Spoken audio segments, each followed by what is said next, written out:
Hi, in this video we're going to show you how to use PowerShell to instigate Windows notifications. So let's say you need to test to see if they're working or not, or let's say you have an app that can move them around to different locations on the screen.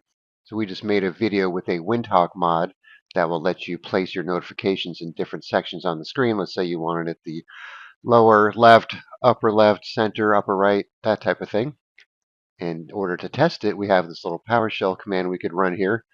Actually, it's more than a command, but it will let you instigate pop-up messages on your computer anytime you need it.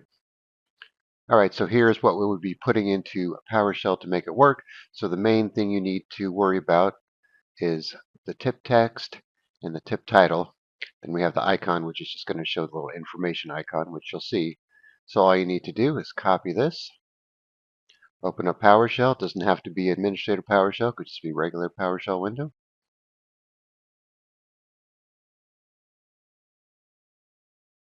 You can just right-click to paste it in, and then you'll get a warning saying your text contains multiple lines and you might get unexpected results, but that's fine, so we'll click paste anyways. And then you can see we have our notification down there with our text that we have from the notepad file and the information logo. And then if you want to do it again, you'll have to press Control-C to get back to the prompt. Like that. Then you can just paste it in again by right-clicking and do it again. Just like that.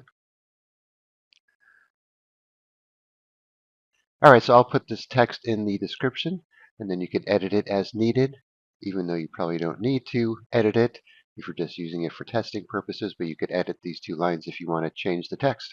Alright, thanks for watching, and be sure to subscribe.